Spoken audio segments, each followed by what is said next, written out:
Good morning, everyone. Thank you for joining us this morning. Welcome to the Identity of Space webinar. We are very grateful to Vitra, who, as you know, we've been working with for many years, and to the time dedicated by Tim Reusch, who is the head of interior design at Vitra. Tim will be speaking to us about space, the identity of space, and how to make out of a workspace more than an office. So we will be listening to that for the next 45 minutes. Obviously, it's an informal thing. If anyone has any questions, you can just drop a line in the chat. Maybe for now, we'll keep everyone on mute, just so that obviously it works out easier. And Tim, I leave it in your hands. Thank you once again. Well, thank you, Christine, for the warm welcome. Happy to join you guys. I hope everything, just give me a feedback very quick, Christine, if the audio and everything is working.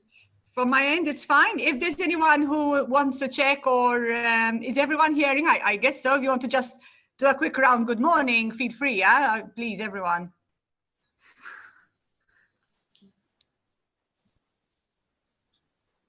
Nothing. So I'll just start. Good morning. Okay, Darren. Good morning. Can everyone hear us? So I'm seeing the participants' names just to make sure everyone can hear us. Okay, everyone's answering on the chat. Brilliant. Looking good. Okay, good. It's fine. Thank you. Okay. So warm welcome also from my side. I'm actually sitting in my second home in the larger sense in Italy already today. So I'm in the beautiful hills in the vineyards of the Piedmont, and sitting on an old castle, as you can see in the background. So this is my Heimat, so my place to work for the next 2 days. And what I will be talking about is not just about office in the sense, but very much about the design of space and how we believe, or how we think, how space can become an enabler for people to connect, create a sense of belonging, create a strong identity for companies, and really matter through that. So this is also why I called it defining Heimat. Heimat is a very German word, hard to translate, but it expresses a destination, I would say, in the sense of belonging, something that you can identify with. So really something that connects as an identity with a place, something that gives you the sense of feeling at home, something like this. But before we get there, I would like to start. Let's see if it works. Yes. So we're living in a, let's say, fast-pacing world, and I think like what we experienced also in the last couple of months is a lot of different things. So what we see when it comes to offices and when it comes to companies and creating office spaces, we see a lot of uncertainty, not really knowing what kind of path they want to pursue. So they've been maybe very successful for a very long time, and now it's really about thinking if there's new ways to be discovered, also in terms of design, in terms of the offices. And of course, this leads to uncertainty. I was just having a conversation yesterday with a client after we made their strategy for a new building. They said, like, why can't we just stay in the old? It's such a big effort. So we need to think about so many things. So, which I totally understand, but we see that there is a lot of new opportunities to rethink space and office in general as a platform. This is also due to one little effect that we experienced all in the last couple of months due to like the COVID-19 or Corona. There is something that I think nobody can neglect anymore, that we're like all connected through like digitalization, and that this is something that brought us together on a whole new level, and it made us also experience work in a very new way, which of course leads, let's say, like a catalysator to a lot of new opportunities, but also new strategies and thinking, because people are starting to think, so if I can work from wherever, what does this mean for my office space? Like, are people just connected virtually to my company anymore. So what does this mean? Do we need stronger identities in terms of space for like connecting people on a social level? Or is it really like the physical workspace where we still have a home of work where people can come and work? And also there, I think it's hard to like give an outlook yet, but I see a lot of opportunities to finally rethink the quality of the office spaces in a different way. So when it comes to offices, and this is something I don't believe in, that home is just where the Wi-Fi is. So like wherever you can connect, this is not your place of work. So the office for us and for me also will still become like, let's say, a hub of safetiness for the people to connect to the company, to the identity. And so that's why we will still experience this physical world of office for companies. So almost seeing or looking like the office as a charger, a recharger for the people where they can come, where they can connect, where they can be part of, you know, the holistic experience of a company, but also see where their work, where their contribution on a daily basis actually matters. And I think this is very important, where you have that sense of belonging, where you can really charge, where you can connect with not just the people, but also like really the work and the company. So what we already seen, and this is nothing that will change also now, is that when it comes to work, it's very much about connectivity. So it is about staying connected on a broader, but also on smaller level. So within your teams, but nevertheless also inside the entire holistic company and the network, even outside of this. So like, it's really about having strong connections in order to put the pieces together in quicker and better ways. On the other hand, we see a very strong, when it comes to movement in terms of sharing, of understanding that it's not just about me. And this is actually something very, yeah, I would say almost great that in the last couple of weeks that we've experienced, because before everybody was always talking about my desk, you know, this is my workstation. So everybody was thinking about his little personal individual cosmos. And now after the crisis of, or the pandemic, where we were physically drawn apart, so also socially, I would say, people come back to us very strongly with the need of connecting with the others. So it's really about, people are starting about what is our experience. It's not just about my experience anymore. So it's really about us. And I think this is also something, it's about collaboration. It's not about the personal item that matters. It's not about benchmarking. It's really about the collective of bringing people together and be successful together. And then there's one point that has been forgotten for a long time, I think, like more and more, which is as important, I would say. It's the quality of deep work. So in terms of focus, of concentration for the people to actually be able to pursue their things. So like really dig deep into the things, so not to be distracted. So it's not just all about connection and collaboration, but it's also about like reflecting this and turning it into something else. So we need also this environment as well. And we can bring this back to like the basic concept of nurture and nature and nurture, which influences, I would say, like on the same strength personally as a human being. Like nature, of course, we have our own DNA, like we're all like driven by what, like, you know, our experience physically has that we bring with us as a human being. And on the other hand, of course, we're also nurtured by our culture, by the social contacts and experiences that drive us through our world. And this brings us also to like some very, very basic concepts, like what influences us in terms of quality of space. So biophilia, of course, we're drawn to nature. it's the concept of really understanding that we are social beings. And I think this is something we experience very strongly. I experience this now, like where you meet people after months and you can't shake hands, and it's nothing natural because we want to interact on a social level. Like here, this kid, even with people, not real people, but really having this, I would say, tense feeling of wanting to interact. And on the other hand, it's also about like creating environments or like experiencing spiritual things, like here with the example of a church on the Stanford campus, where you are driven by the holistic experience in spaces as well, but nevertheless also creating safety. So when it comes to freedom, we also need environments where we feel safe.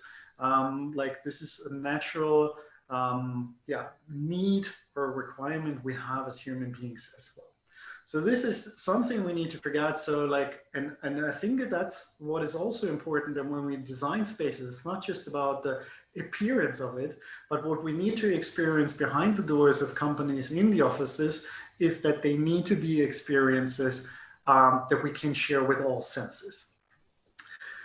We called this once, what the fuck is Heimat? I was giving you an outlook about what Heimat is in German. And we dig deep there together with an artist in understanding, well, how people describe Heimat in their different ways. And you would see that everybody has their personal, I would say, picture, their personal experience of what connects them to their Heimat. And I think that's also important to understand, that it's nothing that you can copy. It's really something personal. And this is, I believe, the same for companies. For us at Vitra, this is very strongly connected on our campus in Weil am Rhein, where you get in touch with the company, where you can experience what we do, where you experience the product. And it's a place of inspiration. Even for each one of us who goes and works there, you can feel the spirit, you can feel the DNA of who Vitra is and what Vitra does and how you contribute to this. And now I don't mean that everybody needs to build a campus in this size. I wish, because it would also be a great place for better architecture around the world. But this can also happen on smaller scales, I would say. But I think what is important is that we're really about, at the time, we're on the shift where we need to think space experiences differently than they have been thought, especially in the office world, for a long time. It's not about just bringing people together, giving them a place where they can work and ergonomically going up and down on a height and stand, the sit and stand table, bringing the right lighting and everything to the workstation, but it should go much, much further in the experience that we need to create for other people. So imagine what happens when you're inside the woods. So like, you know, you're not drawn like by the beauty at one place and you stay there for the rest of the day because you like that tree. So it's natural that the light is changing. So like you continue moving, you continue to discover new things. And imagine an office being like this, where you have things to discover, where you continuously come into movement, discover different places, discover different people, and really enjoy the place. It is about the connection, about illustrating people that you're not alone in this, experiencing not just like your individual work, but really being part of something. Wherever you are, always feel connected to, let's say, the community and the co-workers. And it's about really connecting to the heart, like really understanding what is the core of the company, what is it that drives you, what is the purpose.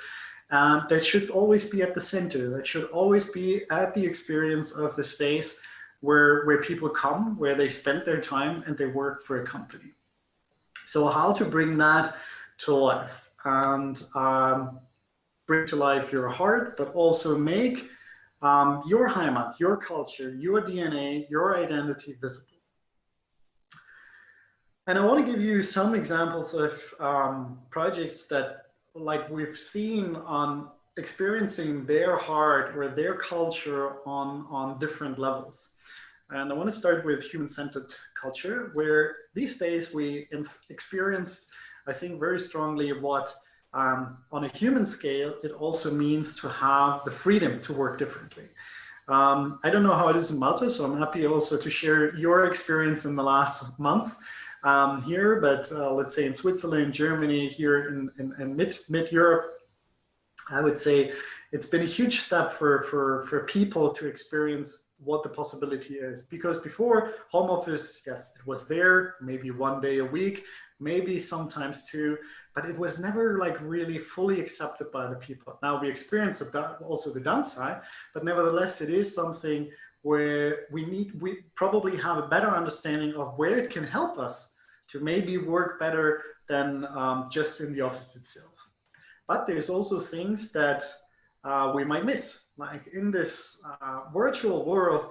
And I was mentioning the handshake, it's definitely something where we lack of like the physical contact. So the closeness, like connecting to people on a level that is still important. So it is about when it comes to like human design and bringing that also into the core, it is about creating a moment of community, like giving the people the sense of belonging, being part of something, and driving them differently. There is a very interesting work of Fabian Fortmüller and his guys in New York. He's a Swiss guy, and they invented the community canvas. So it's like rethinking actually organizations with a different model. So not coming from the point of building like a business model, business canvas, we all know them, but really coming from the community thought. So putting at the purpose, at the core, the purpose and the identity of the company, and then building everything around that. So it always should connect to this level. It's also interesting to see how architecture can drive this. Balkrishna Doshi, I don't know if you're familiar with him. He won the Pritzker Prize 2 years ago already. One of his examples was a housing project. It's a big like neighborhood where he put in 3 different castes into one building, or like into the building. So like imagine in India where you have like the different social levels that usually do not interfere with each other. So what he thought, like, I'm going to bring them together no matter what. I'm going to connect them through a central stair. And so they have to meet. They have to connect differently. What happened after 20 like years, 30 years, like these people evolved. You see like it's a Lego house system almost. So people would evolve. They would also socially evolve, like get more money. They would continue building their houses. So now when you look at it 50 years later, it's a complete middle class neighborhood where the people connected into this community completely different. So very strong example on also how architecture and design can change those behaviors and drive this social change. And to give you also one example of office, Anatura is a company that does biological food. So it's a supermarket chain. And when they started rethinking their headquarters, it was very much about thinking, okay, what is at the core of our business? So like we're a sustainable company. What does this mean when we build an office? We try to be transparent with our products. How do we live that internally? Like to bring those things and values to life. This is their headquarters for about 500 people in near Darmstadt. So it doesn't really look like I would say traditional office building what you would expect. What is interesting though, that they thought the entire building very, very differently. So 500 people basically on 2 big floors, so 2 big halls, completely open in a very transparent building. So everywhere you go in, you experience the whole spirit of the company, this openness, this transparency. You breathe in the sustainability, like everything is built in natural materials, recycled materials. They invented a complete new clay facade system for the walls, like the structures of the building. So even there, they lift their responsibility of what they do down to the detail. Just to give you one example on how they also connect the people and throughout the building, which I think is very interesting. So they have like this very core where everything like to interact informally is quite central, and you start moving through the space and you interact and meet with people. But also, like, you see the meeting spaces that are located in the corners. So like where they actually want the people to like walk through the neighborhoods of like working people to see who's to not just like use the space like which is always closest to you, but really connect throughout the entire building here as well. Just to give you one example, here in the openness, I was mentioning the clay facade. So here you can also see it. Also acoustically, an amazing building, like with this openness that works perfectly. You see this also in the ceilings here, but very transparent, very open, even to the outside. So like you see the complete glass facades where you look into the building, so there's nothing to hide, nothing confidential. So also they're expressing really what they stand for. And also what this means is, and also what Anatura did is engage their people in this process. So they did this entire design process with the population, with the people. They were engaged, redesigning or designing their office environments. And when it comes to human-centered culture, I think it can go even further to give people the opportunity not to just build office spaces that are ready, but to give them a space that they can actually hack themselves, where they can actually start building their office in a different way. And to give you just a quick outlook how something like this can look like.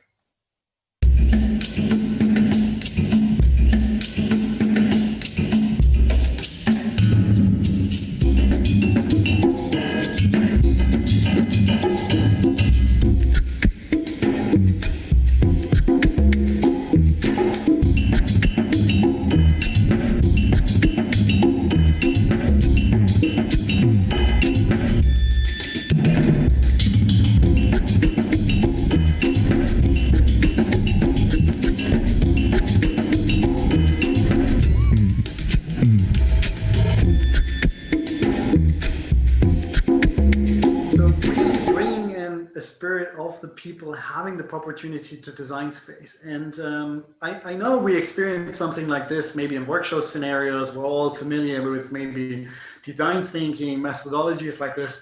And one of the great moments when I was in Stanford and I talked to the guys from the Hasso-Plattner Institute, from the D School, you come in like classic design thinking, you have the tools, you build your space, you work in it, and then afterwards you need to get everything off the walls and you need to clean up.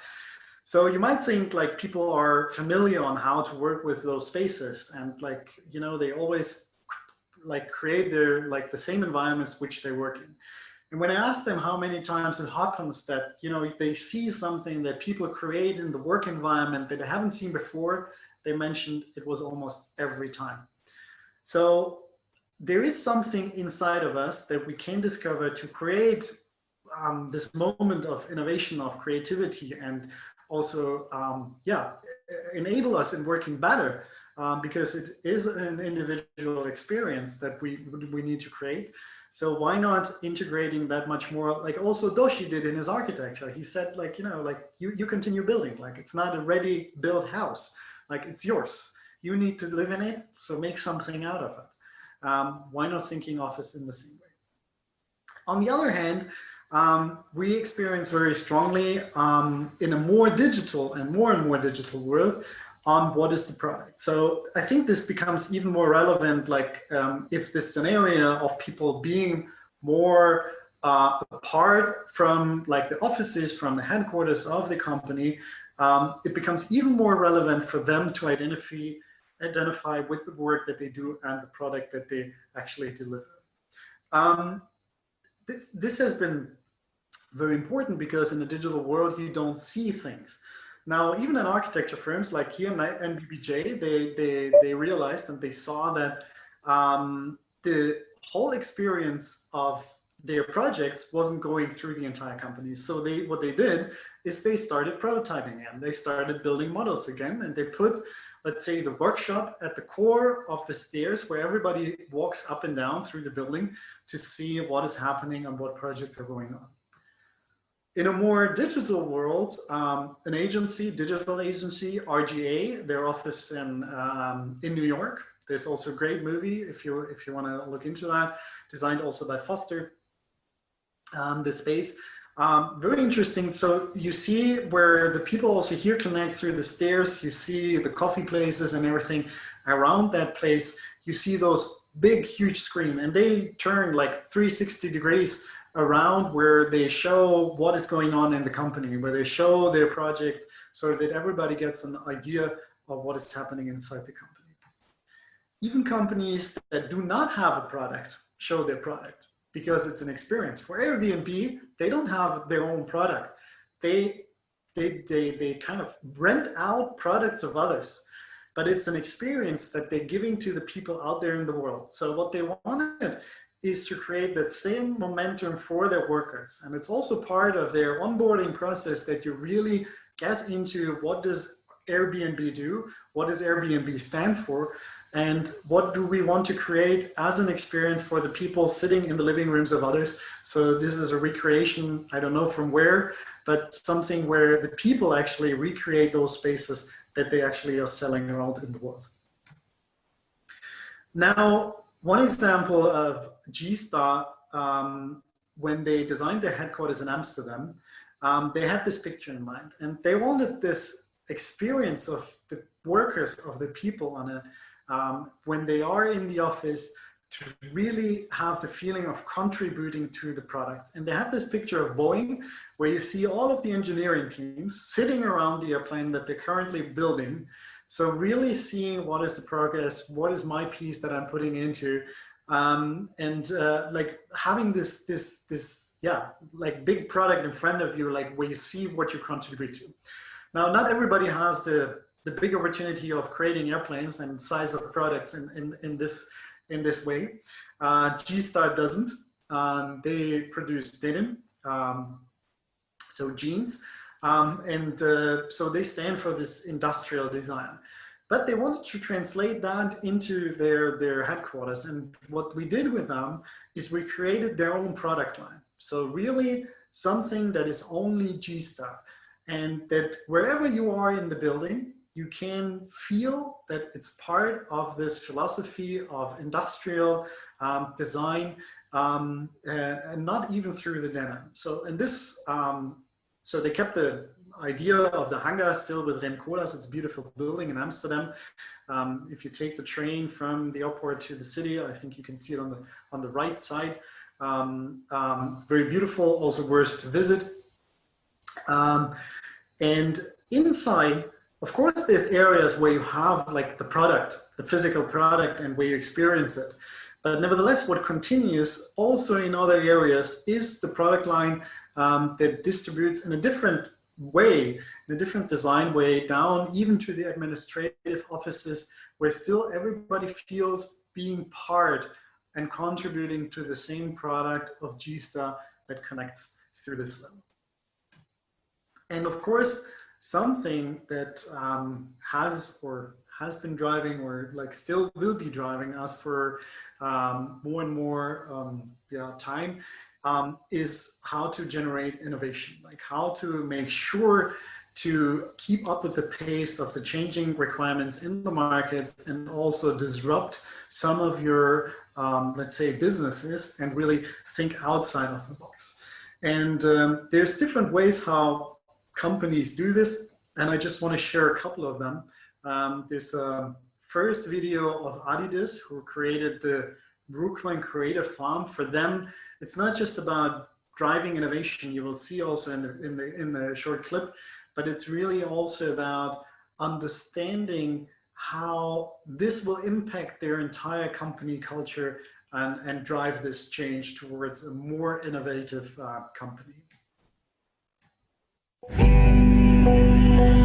We first described the Brooklyn Farm as an open source creative hub.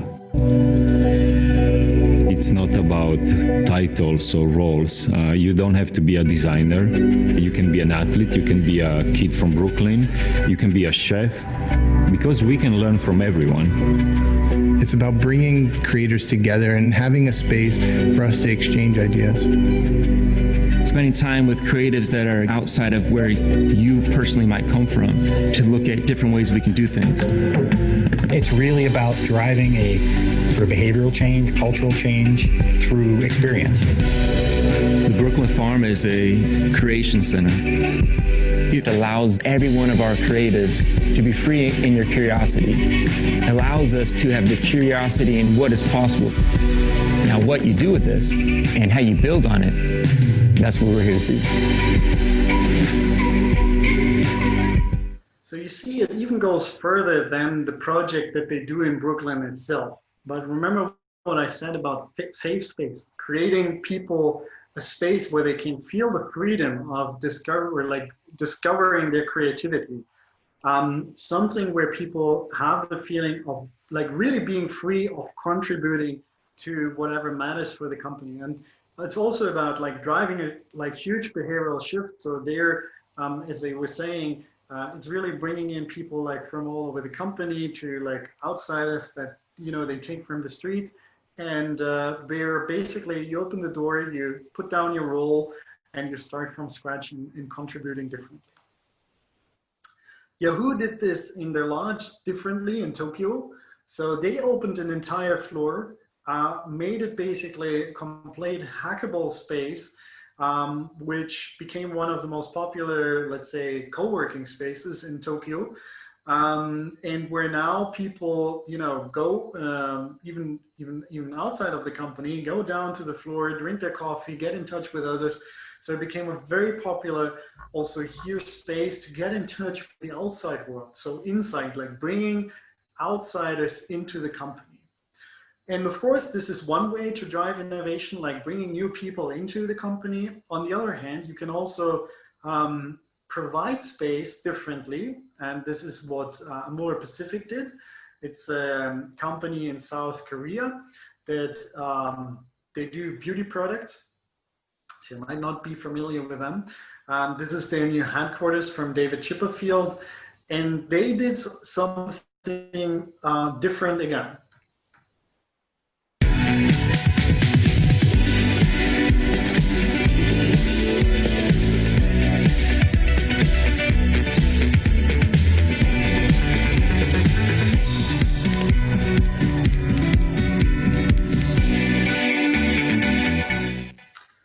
So you saw the sign of the future business team. So what they decided is, you see, like it's a massive building. It's really beautiful. You have this courtyard also with the philosophy that people always see each other throughout the building and everything. But what they did is they opened the top floor basically as a sort of future business idea space. So you see those little booths here. So everybody in the company can make a proposal for a new project, some new product, some innovation that they want to come up with. And then they get a space and they get a team, and whoever wants to work on this gets the freedom to start working on it. What happened is that those spaces were like, there were so many new ideas inside the company that those spaces were booked out completely immediately. So like the incentive of doing, like, you know, giving the people the opportunity to do what you think is important for the company actually drove them to a huge new massive innovation of products that they had never reached with their R&D teams or anything like this. And what is it? This is like now, like one of the floors you see, it's not clean. It's not like a corporate office environment. No, it's really something where new ideas are created and developed. So also here, giving people the freedom to do things differently. And of course, now this is a space where everybody, you know, takes the elevator, goes up, like this is also where the big golf machines and everything stands, and goes and sees and experiences what is happening, what is driving, what, like the company, where is the innovation. So also there to pick up on new ideas on this connection here on this floor.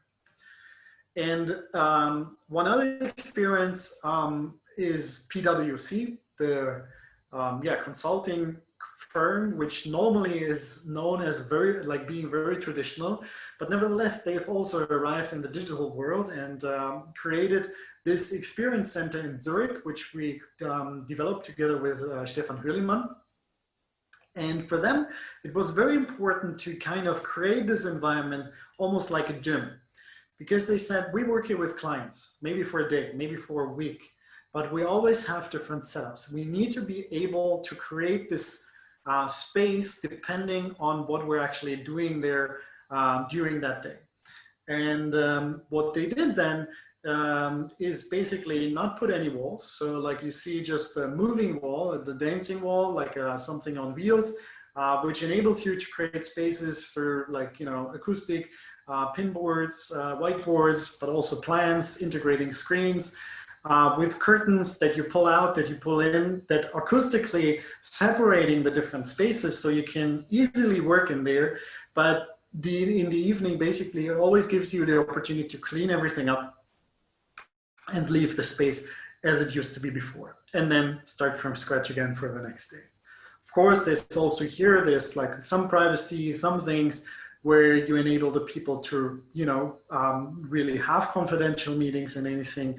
But also here, I think what is important to see that there can't be one single answer. And this is something that connects again, like it needs to bring to life the identity. It needs to connect to the experience of also where the company came from in the past, where it will go into the future, because it can enable the people to connect on a different level to a company and through the space. So almost thinking that like putting together all the ingredients that we collect through our life at our home, which is a collage. It's really about finding what makes it unique.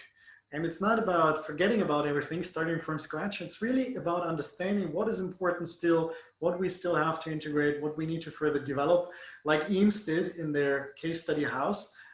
Here, a space like a picture from their living room, which always thought like, you know, each detail matters. So like it's really in the collage of understanding how to connect the dots and integrating them into a holistic new picture together. And for us, this means also here, when we talk about designing office spaces, it's not just about the space. It is really about understanding the organization, like how is the company driven? Like what are the structures? What are the strategic elements? And how are the processes implemented? And how will they change? Like also there, how flexibly need the space to answer all of those needs. And on the other hand, creating an environment where it's about understanding how to bring to life or in contact also almost the identity, the values of the company through the space. And of course, it's different elements like the workspace itself, but also like, you know, how the people behave, what tools they actually are enabled to work in those environments. So it's very holistic together on always like focusing on the whole experience for the worker, for the human being inside those environments. So it's not very much about like seeing like, you know, you have an office and let's see what we put inside, but it's really about thinking, okay, what is happening inside and what does this mean for the building? So the other way around, like let's start what is happening, what we want to create, the experience first, and then create the building afterwards. So giving them the experiences to actually enable spaces also to develop. Just one example of one of our offices, the Citizen Office, which we've been working in for almost 20 years now, and that has been adapted, I think, 7 or 8 times in the meantime. Nevertheless, the platform always remained the same. So also there, giving the opportunity on a sustainable thought to really adapt easily, flexibly through the times and the changes of organizations, of like time, like, you know, tools, digital. The digital world is very fast and we're only, like to say, in the beginning still. So it will become even faster. But what is still relevant is our spaces where people can connect, where they can belong, where they, you know, can feel themselves on a different level. And I think it's important that we start with this now. So this is it from my side for the beginning.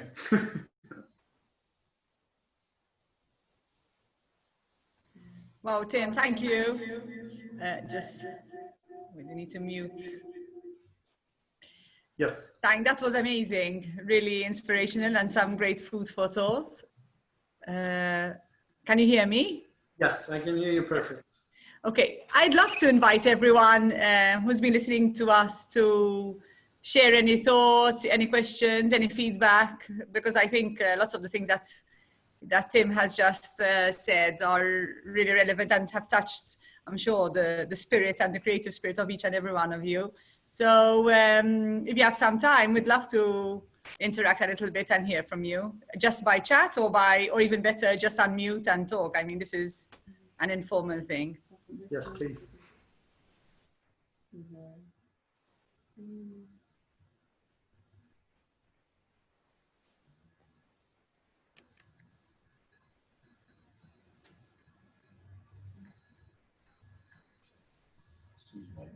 No, sure. This is live, Yes. yes? Okay. Yes. Feel free to. I'm not very computer oriented. Yes, it is live. There are another 26 participants online. Oh, wow. Okay. And Oh, good. Great. so Vera just asked, that was excellent and totally on point. Well done. What about sustainability? What about sustainability? Yes. So as I was mentioning in the last point, I think the more we give freedom to spaces to develop and not to think them ready, the more sustainable we are in terms of design. I also think that when it comes to sustainability, now we have finally also the opportunity to rethink what has been happening in the real estate business, because you know, like it's always been like being developments bigger and faster and everything. So even here, with the terms of quality that we need to create, where it comes back to the human being, I think it's really finally about on the edge about sustainability. Like, for example, the example I was showing from Alnatura, like really rethinking architecture, not just like we build an office space, no, really rethinking what is it that we want to create for our people in the best experience and the company to get in touch with them. So all of this, I think, matters. And as usual, I would say that the better the design, the better the quality, the more sustainable it is, because it actually matters. What is not worse is just to run behind trends and fast moving items. And this is also strongly in our belief at Vitra, like this is why we put such a long and big effort into the design of furniture and everything. Which takes us a lot of times, you know, 2 or 3 times as long as others. But we don't want to create those items for like a fast moving market. Like we want to create items that matter, that still have a purpose and an identity, like even there in each product for a long, long time.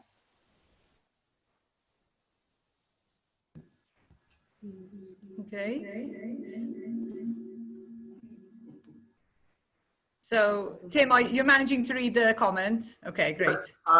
So about working from home versus working from the office as a subject. It's true, like we're experiencing the same. And of course, we're looking into the opportunities, as I was saying. Like, I think like now that everybody's been forced to work from home, it's a different experience than understanding being able to work from home. So we need to come back first of like understanding what being able to work from home is again, because there's a lot of good opportunities, but there's also things that, you know, slow things down.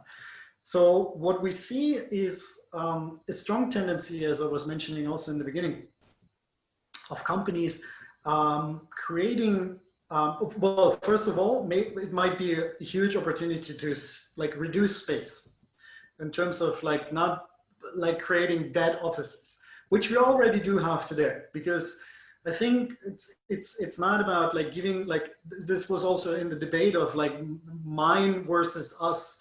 So if the office becomes a collaboration space, so something where we all can identify with, I think it's much more about active spaces. So we can create those, like, you know, 100 people, 100 desks, and I don't know, 40, 50 people are there. So it appears like a dead space. So there's no sense of community or anything that appears. So I think it's about, like, first of all, like densifying offices, but not in terms of like densifying, packing them full of people, but in terms of creating active environments, like really giving them a belonging and a sense of like, this is where I want to go because I want to experience my collaborators, I want to experience my company.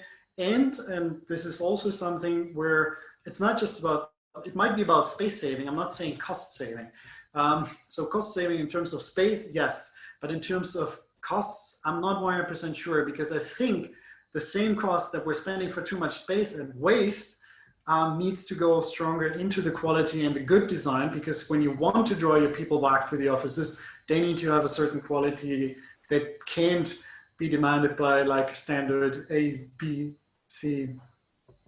So I think this will bring this together. But yes, I mean, home office will be there, and home office, I mean third places. So it like might not just be working from home, but also in configurations of smaller hubs, smaller co-working spaces that go into the neighborhoods where the people are living. So I think there we will see a very strong movement towards the people, instead of like the business centers where the rents are high and everything, but still people have to commute. So it will be about, you know, going like almost as a company to the people and where they're living, to actually have this incentive of being closer to them. Yeah.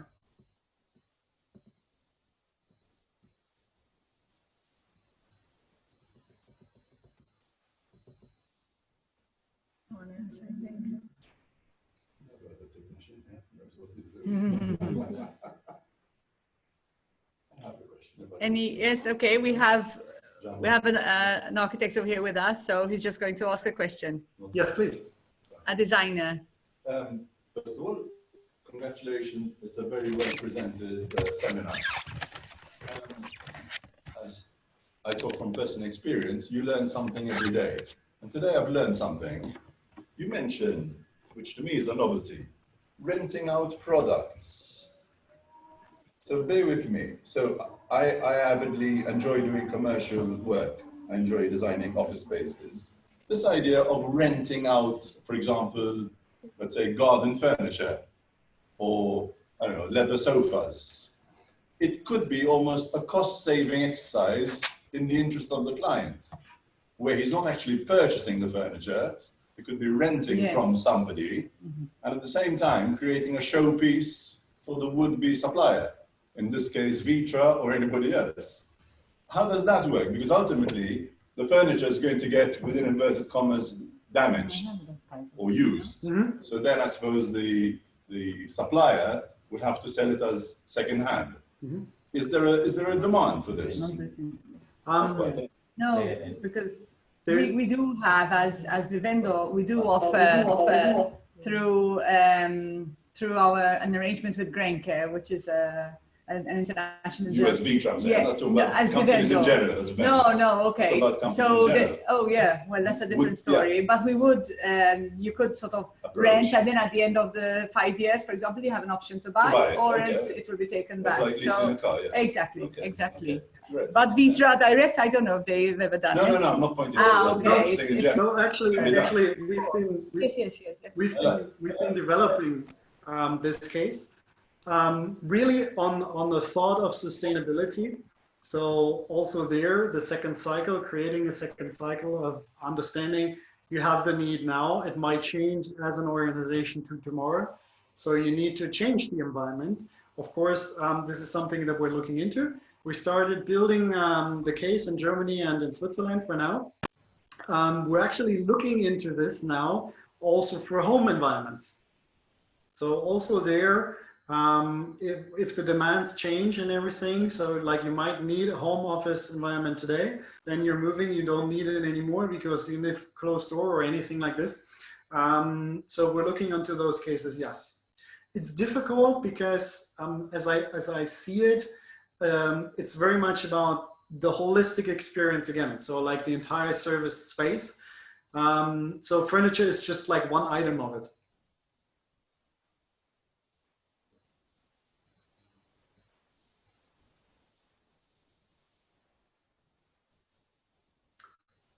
And then we have one more question. Like first, did that answer your question? Okay. Then if I think that the home office era will affect our business in a negative way. Do I think that? Difficult question. There's certain things, and I think it will be again about understanding what you do as work and how to do it best.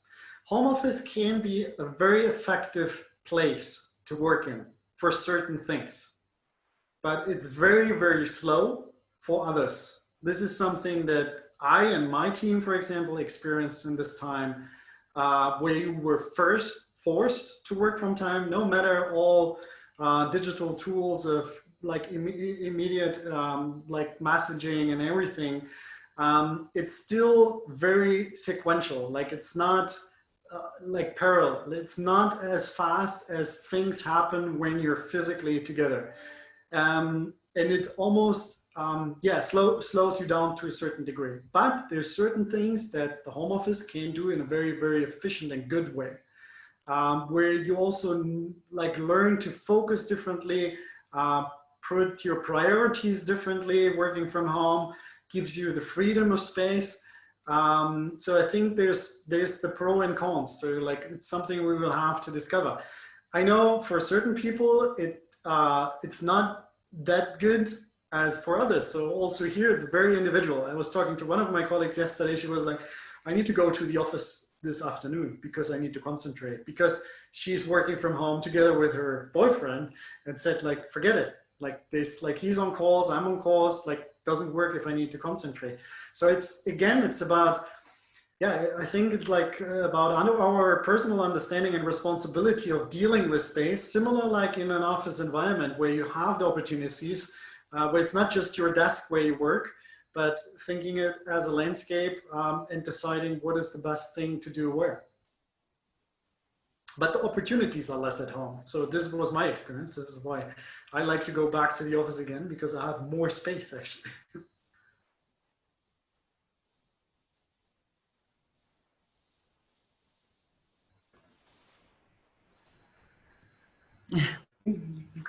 He prefers the office too, yeah. Okay. Anyone else would like to ask anything or any comments? Most welcome.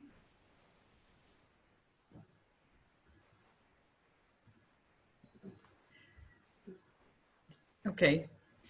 I think Tim and obviously Patricia, who is on the platform, but we're not seeing her right now.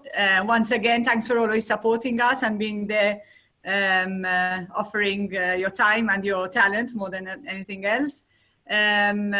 You've really inspired us. Hopefully we'll be able to actually, because the original plan was for you to come over and do this at our new auditorium space here and have an event together. But well, for now we'll take it this way, and hopefully in a couple of months we can go to that, to the physical scenario. There will be other times again. Yeah. So, okay. Just put it up and I'll put it up myself. Okay. Excellent. Tim, thank you very, very much. Just for everyone to know, we've just recorded the session just for us to have, obviously, to have a record of it, but more than anything else, also to share it with other people who couldn't make it. So we'll be distributing this within our architects and designers community. When is the next one? We'll let you know for sure. Thank you very much. Thanks, Tim. Thank you, Vitra, and thank you especially to all the architects. I know you're always very busy. Let us know if in terms of timing, maybe an alternative timing would have been better, if you prefer the afternoons, as I know a lot of you go on site in the mornings. So please just drop us a line. We want to learn from you. Just let us know. Ciao, have a good day, everyone. Augustine, thank you. Ciao, ciao, ciao. Bye-bye.